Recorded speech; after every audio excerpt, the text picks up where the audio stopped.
우리가 이제 복음을 들고 나가는 것에 대해서 몇 주 동안 설교를 하고 있습니다. 그래서 첫 번째는 why에 대해서 말씀드렸죠. 그래서 우리가 왜 나가야 되냐, 복음을 왜 전해야 되냐에 대해서 첫 번째 주 나눴습니다. 두 번째는 그 복음을 그럼 무슨 복음을 들고 나가냐, what, 무엇을 들고 나냐에 대해서 말씀 나눴습니다. 그래서 예수님이 니고데모에게 구원받는 길에 대해서 말씀하신 것을 우리가 가지고 복음을 정리를 해봤습니다. 그래서 구원받는 것은 종교 행위를 하는 것이 아니라 거듭남에 관한 이야기다 그랬죠? 변화받는 것에 대한 이야기다 했습니다. 그리고 예수 믿고 구원받는 것은 예수님이 장대에 매달려 우리의 죄를 위하여 죽으신 것을 믿음으로 우리가 구원을 받는 것이다 라는 것, 그것이 복음이다, 이걸 들고 가야 된다 말씀을 나눴죠. 그 다음 주에는 그럼 이 복음을 어떻게, how, 지혜롭게 이 전도를 할 거냐는 거죠. 그래서 예수님의 전도법에 대해서 나눴습니다. 사마리아 여인을 전도하고 온 동네를 전도하신 예수님의 지혜. 그래서 복음은 하나지만, 예를 들어 우리 복음이 나갈 때도 어제 말씀드린 저희 자녀들이 나가는 것은 worship과 찬양을 통해서 감동을 주는 것이죠. 그러면서 결국 제일 마지막에는 예수를 마음속에 때려박는 것입니다. 방법은 여러 가지입니다. 봉사의 손길, 일본 아마 호피 가시는 분들은, 아리조나 가시는 분들은 아마 봉사를 많이 하실 거예요. 그러면서 와, 이 사람들이 왜 이렇게 와서 우리를 돕느냐, 조건 없이. 그들의 사랑을 보고, 두 번째는 그 안에 계신 예수 그리스도의 사랑을 보는 것이죠.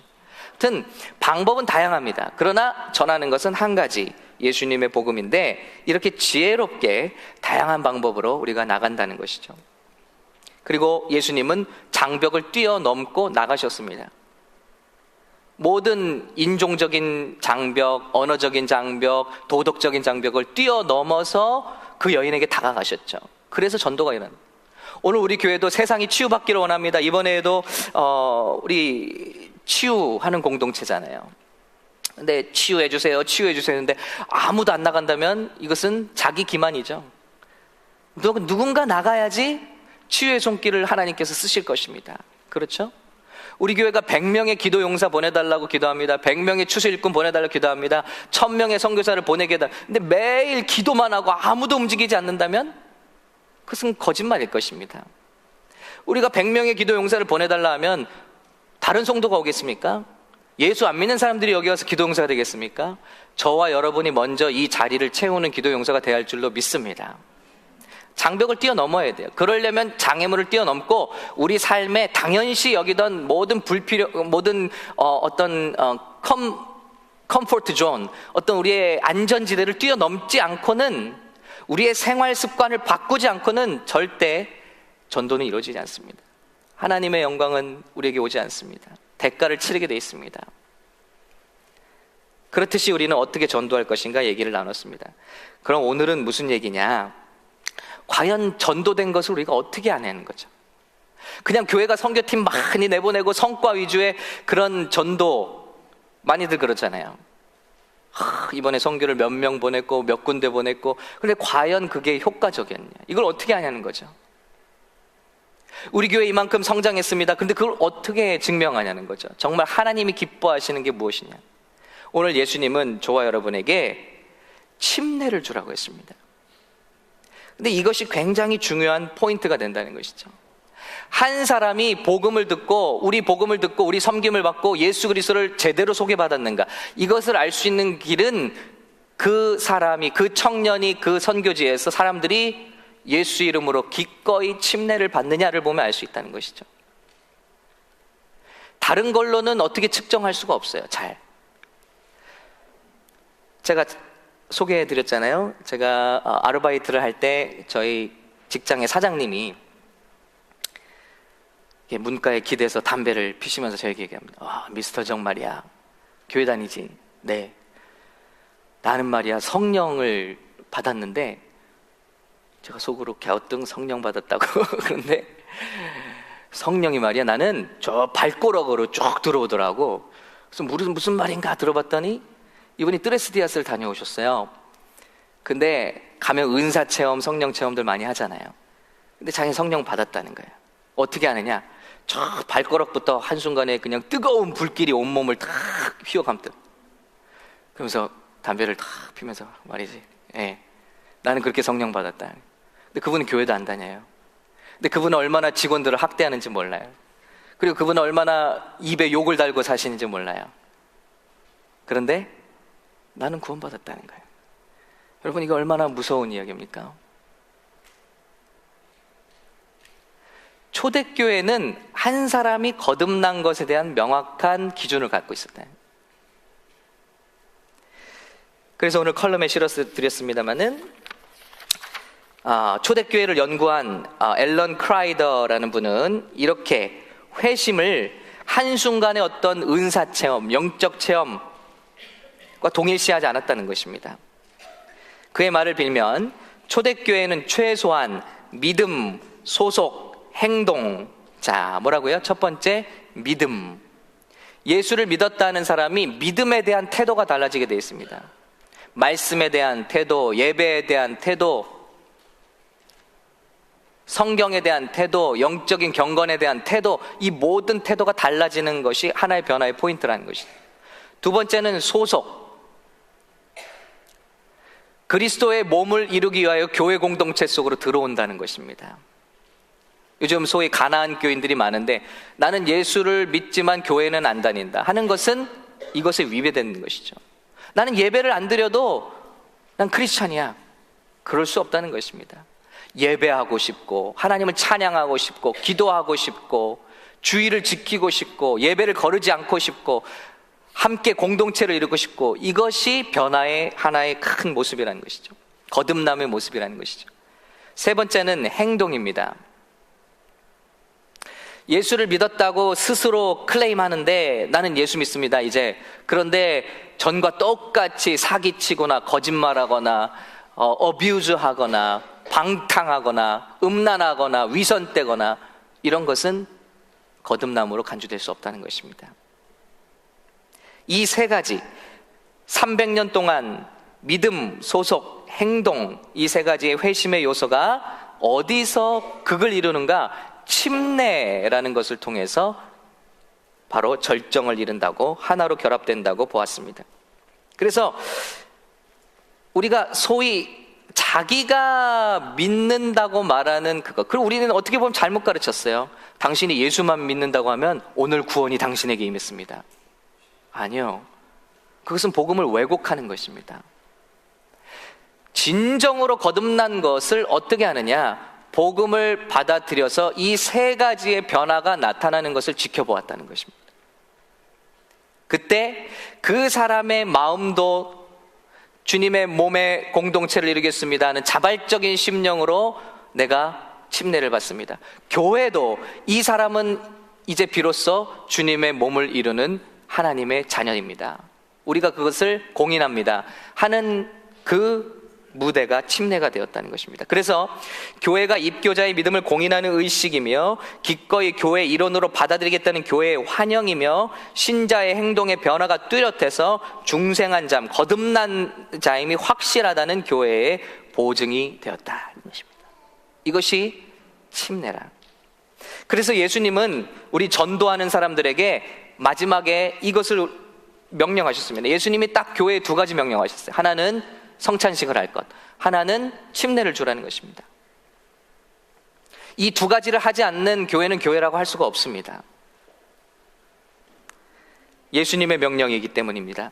마태복음 28장에 보면 예수께서 나와 말씀하여 이르시되 하늘과 땅의 모든 권세를 내게 주셨으니 그러므로 너희는 가서 모든 민족을 제자로 삼아 아버지와 아들과 성령의 이름으로 침례를 베풀고 내가 너에게 분부한 모든 것을 가르쳐 지키게 하라. 즉 주님의 말씀을 순종하는 것을 가르쳐 지키게 되는 첫걸음의 순종의 사인이 침례라는 것입니다.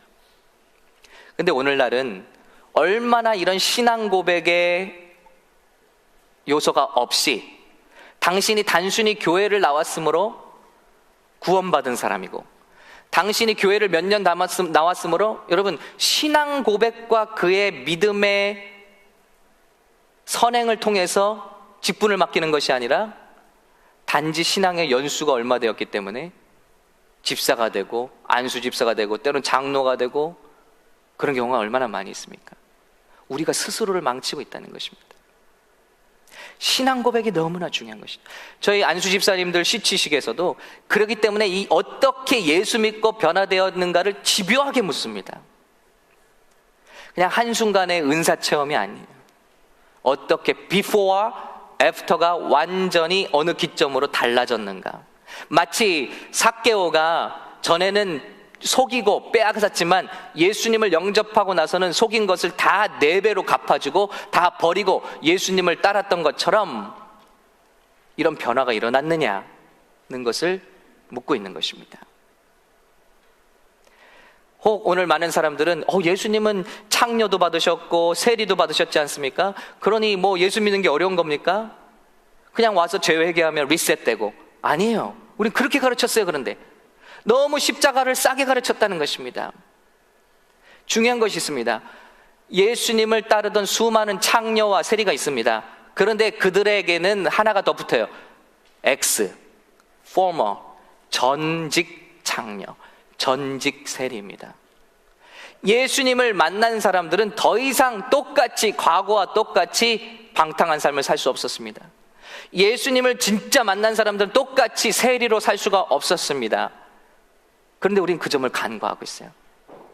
예수님이 창녀의 친구였다, 세리의 친구였다. 아니요. 너는 가서 다시는 이런 죄를 짓지 말라.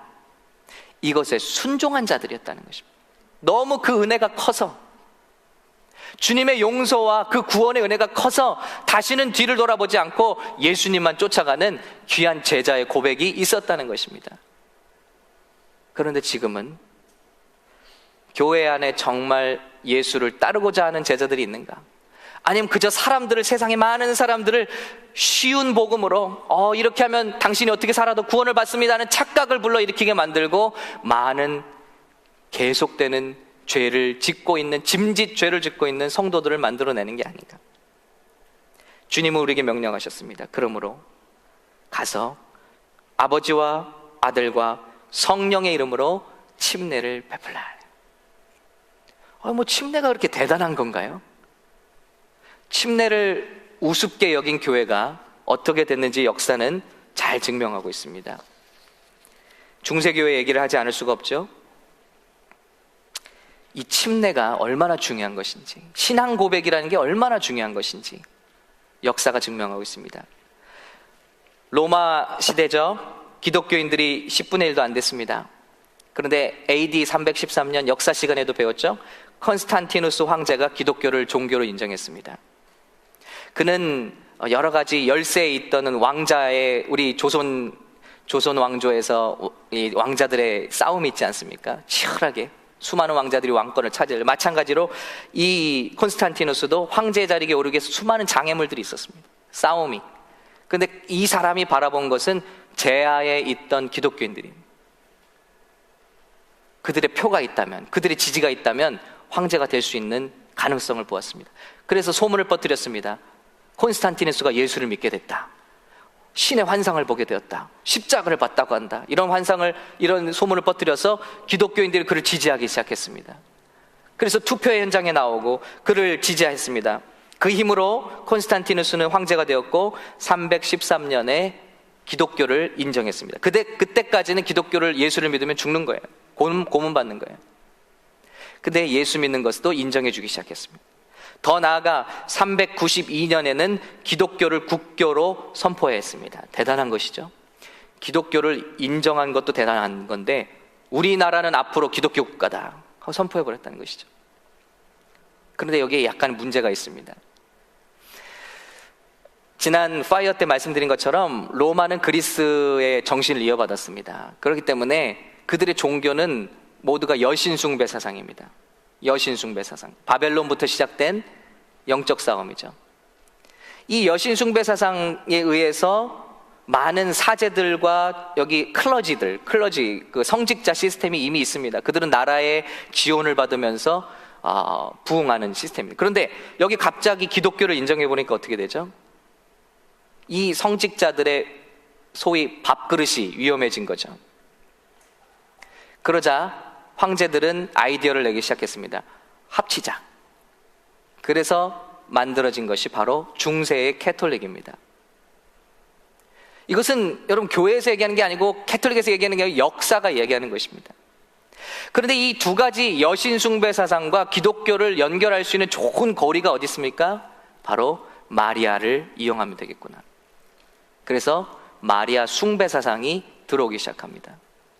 전에는 예수님의 형상뿐이었던 십자가뿐이었던 곳에 마리아가 크게 그려지기 시작합니다. 그러면서 이 시스템에 있던 성직자들이 그대로 이름만 바꾸어서 중세 캐톨릭에서 성직자 역할을 그대로 하게 되었습니다. 이것이 혼합 종교의 모습이죠. 그러면서 교황들이 일어나기 시작합니다. AD 416년에는 인노센트 교황 1세가 유아 세례를 의무화할 것을 명령합니다. 우리나라 국교는 크리스찬리티. 그리고 아이들이 태어나면 무조건 세례를 하라. 왜죠? 왜일까요? 이 당시 중세 캐톨릭은 우리 역사의 암흑기입니다. 1000년 동안 나라의 권력과 돈을 위해서라면 뭐든지 했습니다. 황제가 왜 이것을 명령했을까요? 교황이 왜 이것을 명령했을까요? 자, 유아 세례를 주자. 유아들, 엄마 아빠들의 믿음으로 저들이 유아 세례를 받으면 천국에 간다는 것입니다. 마치 헌금 바구니에 동전을 떨어뜨리면 딸그랑 하는 소리와 함께 연옥에 있던 너의 부모님들이, 너의 죽은 자녀들이 천국에 간다고 거짓으로 가르쳤던 것처럼 너희의 믿음으로 자녀들이 구원을 받는다. 그러니 여러분, 온 부모들이, 우리 자녀들이면 약하잖아요. 우리 자녀들이 천국 간다니까 다 갓난 애기도 데리고 오고 어린아이 데려와서 다 유아세를 줍니다. 그러면서 교회는 그들을 등록시킵니다. 그러면 바로 텍세이션, 텍스의 대상이 되는 것입니다. 영리하죠? 그런데 아이들을 성경 말씀대로 물속에 잠글 수가 없지 않습니까? 그러니까 스프링클을 주기 시작하는 것입니다. 이 역사가 시작되어서 여러 번의 종교회의를 통해서 1311년에는 급기야 라베나 종교회에서 스프링클만 세례다. 그래서 우리나라 어휘에 세례라는 말이 생긴 것입니다. 스프링클, 물을 뿌린다는 것이죠. 세계 어느 성경에도 세례라는 말을 성경에서 쓰는 나라는 없다고 해요. 오직 대한민국만 세례라는 단어를 침례 대신 쓰고 있다.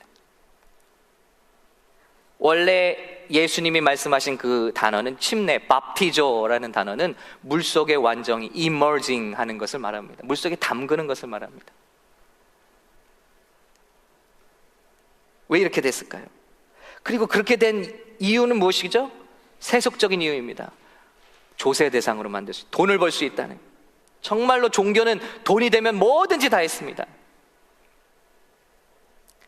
그러니 어떤 결과가 나왔을까요? 자동교인이에요.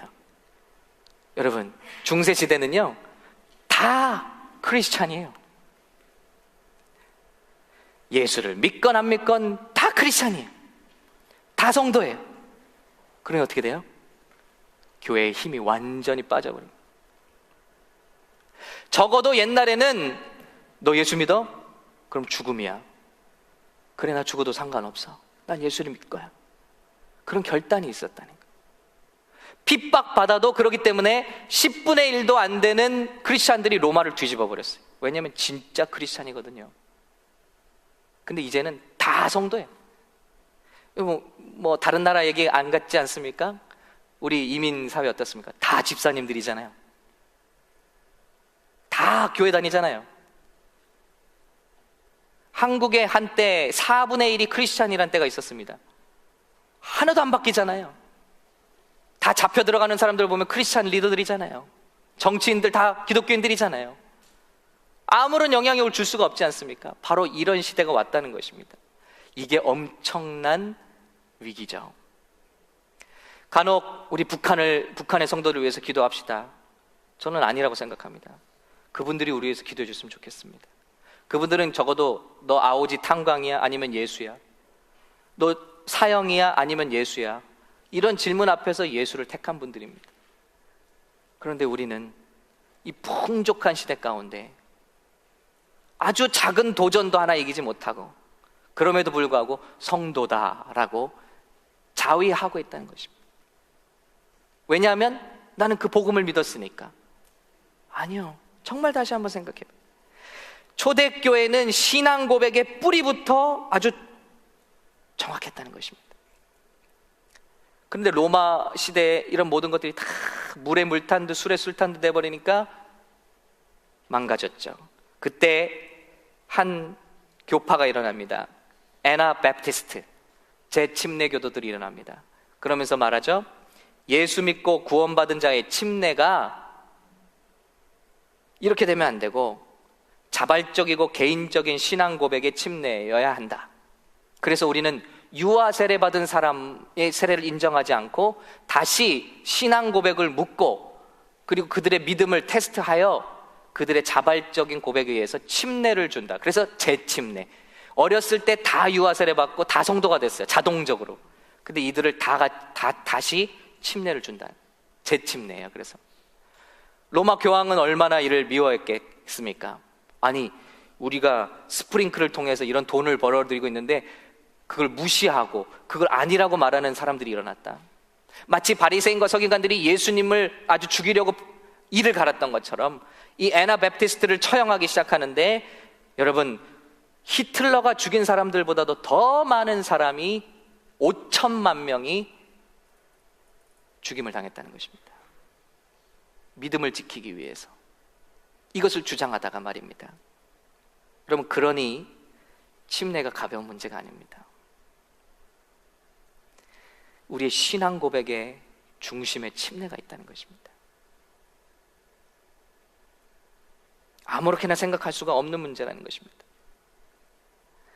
예수님 당신도 그러기 때문에 침례를 받으셨습니다.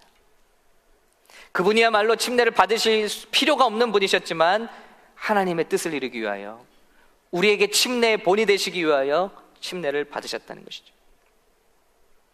오늘날 우리 많은 설교자들이 여기 아무도 보는 사람이 없으니까 예수 믿기로 하는 사람 손을 들어보십시오. 이것 잘못됐다는 것입니다.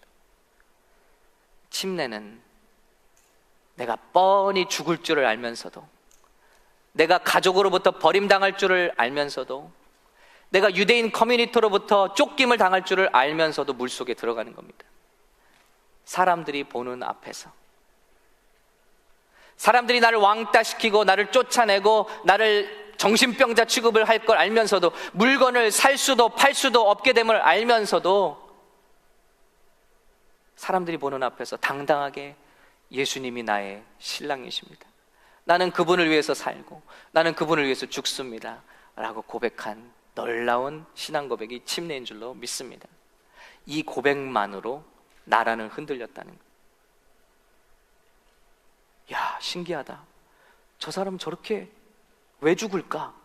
왜 저렇게 죽어갈까? 근데 죽으면서도 기뻐하네. 예수 믿는 게 얼마나 많은 피해를 주는지 알면서도 저렇게 침례를 받는다니, 저게 뭐가 있지 않을까? 그 자체로 복음의 증거가 됐다는 것입니다. 오늘 그 침례의 의미를 사도 바울은 우리에게 잘 설명해 주고 있습니다. 우리 침례를 왜 받느냐? 로마서 6장 1절, 이것이 오늘 우리 본문입니다. 그런즉, 우리가 함께 읽겠습니다. 시작. 그런즉 우리가 무슨 말을 하리요? 은혜를 더하게 하려고 죄에 거하겠느냐? 그럴 수 없느니라. 너무 다르죠? 예수 믿으면 죄 다 사함받는 거 아니에요? 그러니까 무슨 죄 지어도 상관없는 거 아니에요? 또 용서받으니까. 아니라, 그럴 수 없느니라. 죄에 대하여 죽은 우리가 어찌 그 가운데 더 살리요? 무릇 그리스도 예수와 합하여 침례를 받은 우리는 그의 죽으심과 합하여 침례를 받은 줄을 알지 못하느냐? 침례는 뭐냐? 예수님과 함께 내가 죽었다는 고백이라는 것입니다. 과거의 정기정은 죽었다. 그러므로 예전에 술자리 했던 친구들이, 얘 아무개야 아무개야, 술을 먹자. 얘 아무개야 우리 이런 나쁜 짓을 하자. 예전엔 좋았어요. 그러나 이 신앙의 고백이 무엇입니까? 아니다, 나를 부르지 마라. 예전에 정기정은 죽었다. 그것을 고백하는 것입니다.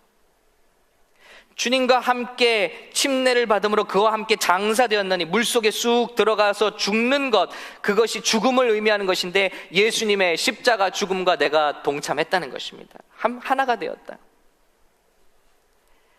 이는 아버지의 영광으로 말미암아 그리스도를 죽은 자 가운데서 살리심과 같이 우리로 또한 새 생명 가운데서 행하게 하려 함이라. 예전에 나는 죽었고 가만두나요? 물에서 일으키잖아요. 일으키는 건 누굽니까? 내가 아니에요. 나는 죽어서 일어날 수가 없어요. 물속에서 누군가 나를 일으켜주는 것입니다. 그것이 누구십니까? 그리스도를 죽은 자 가운데서 살리신 아버지의 영광이 나를 일으키신다는 거. 이거 고백이 신앙 고백입니다. 내가 사는 게 아니라 내 안에 계신 그리스도께서 사시는 것이라. 아멘. 그리스도를 죽은 지 3일 만에 죽음 가운데서 부활로 인도하신 그 새 생명이 내가 죽기를 결정했더니 살리시는 것은 그분이 살리셔서 제2의 인생, 보너스의 인생, 전혀 다른 인생, 거듭난 인생을 사는 것, 그 새 생명 가운데 살게 하는 것. Through the glory of the Father, we too may live a new life. 새로운 삶을 사는 고백이 영광스러운 침례의 고백이라는 것입니다. 그래서 이 침례의 고백을 마친 사람들 무엇입니까? 로마서 14장 8절 같이 읽습니다. 시작. 우리가 살아도 주를 위하여 살고 죽어도 주를 위하여 죽나니 그러므로 사나 죽으나 우리가 주의 것이로다. 아멘. 이런 사람이 딱 한 사람만 있어도 변화되는 것입니다. 그런데 수없이 예수 믿는다고 고백은 했지만 삶이 변하지 않고 믿음에 대해서 진중하지 않고 주의 공동체로 들어오려고 하지 않은, 교회를 세우려고 하지 않는 사람들은 수백만이 예수를 믿는다고 해도 아무것도 영향력을 미칠 수 없는 공동체라는 것입니다. 여러분, 여기서부터 시작인 것입니다. 우리의 믿음은 어떻습니까? 우리가 받은 세례는 어떻습니까? 여러분, 이런 정말 진중한 주의 부르심 가운데 이런 세례를 받았냐는 것이죠. 아이고, 네. 침례를 줄까요? 여러분, 혹시 등 떠밀려서 세례 받지 않으셨습니까? 혹시 세례의 의미도 알지 못하시면서 세례 교인이 되진 않으셨습니까? 신앙의 열매, 그 첫 가늠질을 할 수 있는 그 고백은 침례의 고백부터 시작이라는 것입니다. 이번 침례 우리 장로님이 신청을 하셨어요. 참 귀한 것입니다. 너무나 아름다운 것입니다. 쉽게 할 수 없는 일입니다. 신앙의 체면이라는 것들이 있어서 어려운 일입니다. 기꺼이 과거의 세례가 어떠하셨는지 나는 침례 받겠다고 신청하셨어요. 권사님이 신청하셨습니다. 천주교에서 영세를 받았는데 나는 침례 받기 원합니다. 여러분이 받으신 세례는 무엇이었습니까? 과연 우리 안에 이런 제뉴인한 신앙 고백과 컨버션이 없이 우리가 누구를 변화시킬 수 있겠습니까? 그 어느 한 사람이라도 변화시킬 수 있겠습니까? 여러분, 다른 거 필요 없어요. 좋은 장비, 좋은 교회, 좋은 성전보다도 우리의 이 진실한 신앙 고백에 주님의 제자들이 우리가 된다면 우리가 이 LA 땅을 진동할 수 있는 하나님의 사람들이 될 수 있는 줄로 믿습니다. 그러나 여기 100만 명이 모였어도 그런 신앙 고백이 없다면, 어느 한순간 어려움이 오면, 쾌락이 오면, 즐거움이 오면 다 예수를 떠날 사람들이라면 이 세상을 절대 변화시킬 수 없을 것입니다. 그러면은 어떻게 해야 되나요? 침례가 혹시 제 믿음을 취소하는 건 아닌가요? 아니죠. 그것은 우리의 고백을 더욱더 온전하게 하는 것입니다. 그래서 저도 어렸을 적 기억하지도 못하는 유아 세례를 받았지만 장성하고 이 사실을 깨닫고 자진해서 침례를 받았습니다. 저는 그 순간을 제 평생 잊지 못할 것입니다. 마틴 루터가 종교개혁을 하면서 끊임없이 영적 공격을 받을 때 혼자 내되었던 말은 나는 침례받았다. 나는 침례받았다. 이 사실을 되뇌이며 영적인 공격을 이겨냈다는 것입니다. 사도 바울은 예수님이 명령한 이 명령이 흐지부지 되지 않기 위해서 우리에게, 혹은 이 명령으로 갈라지지 않게 해서 이미 예언했습니다. 에베소 4장 4절, 주도 하나시요 믿음도 하나요 침례도 하나야. 이것은 갈라질 수 없다는 것입니다. 오늘날 신앙 고백이 얼마나 중요하냐고 묻는 우리 성도들이 있다면 이렇게 중요한 것이 침례의 신앙 고백이라는 것입니다. 사랑하는 사람들이 결혼식을 합니다. 중요한 게 있어요. 결혼식을 한다고 사랑하는 건 아니에요. 그렇죠? 다 사랑하셔서 결혼하셨나 봐요. 그렇죠? 네. 결혼식을 한다고 꼭 사랑하는 건 아닙니다. 똑같아요. 침례를 받는다고, 세례를 받는다고 예수님을 진정으로 사랑하는 건 아니에요. 그럴 수도 있습니다. 저와 여러분이 그런 상태에서 침례를, 세례를 받았을 수도 있어요. 그런 것을 얘기하는 게 아닙니다. 그러나 진정한 사랑은 연애나 동거에서 끝나지 않고 반드시 결혼으로 가게 되어 있습니다. 결혼이 연애와 동거와 다른 게 뭡니까? 결혼엔 커밋먼이라는 게 있습니다. 서약이라는 게 있습니다. 헌신이라는 게 있습니다. 이것이 결혼을 거룩하게 만드는 것입니다. 똑같습니다. 침례를 아무리 받아도 예수를 사랑하지 않는 사람도 있습니다. 그것은 그런 사람에게는 침례건 세례건 전혀 문제가 아닙니다. 근본적인 문제죠. 그러나 진정으로 예수님을 사랑하는 감동이 충만한 사람은 주님과 서약합니다.